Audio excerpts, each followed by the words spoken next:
Dans son discours adressé à la nation le 9 décembre 2020, le président Bédié a dénoncé une fois de plus le simulacre de scrutin présidentiel organisé le 31 octobre 2020 par le dictateur d'Abidjan qui s'est avéré par un fiasco total. Un coup de force auquel les Ivoiriens assoiffés de démocratie n'ont pas voulu s'associer en boycottant activement les élections, ce qui a valu un taux de participation de moins de 10%. Comme le dit le président Bédié, le troisième mandat de Ouattara est illégitime.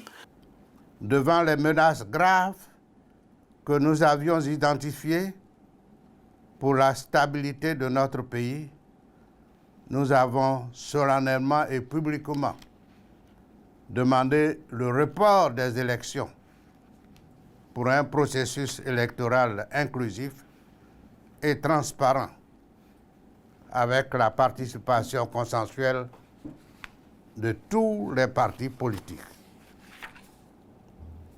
Et rien n'y a fait.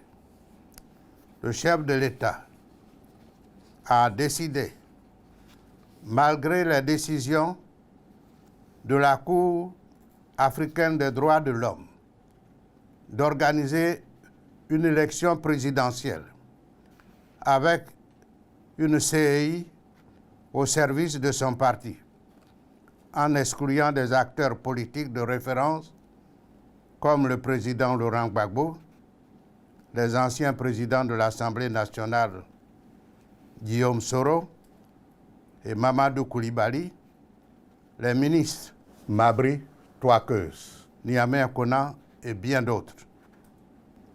Le 31 octobre 2020, dans des conditions calamiteuses et avec la complicité d'un système électoral à sa solde, le chef de l'État en exercice s'est soumis contre vents et marées à la décision du peuple quant à son choix de briguer un troisième mandat illégal par un soi-disant devoir, mais en réalité au service d'un clan.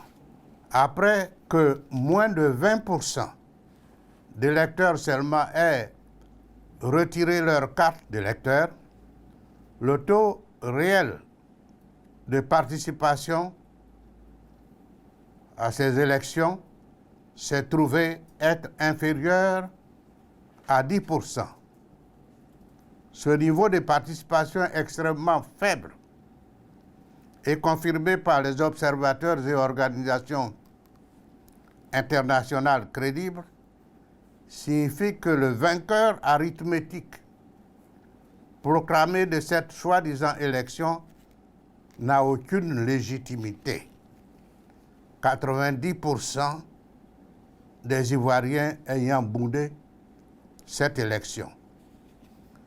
Le peuple de Côte d'Ivoire a clairement désavoué M. Alassane Ouattara devant la communauté nationale et internationale avec le choix du non à son projet de troisième mandat anticonstitutionnel.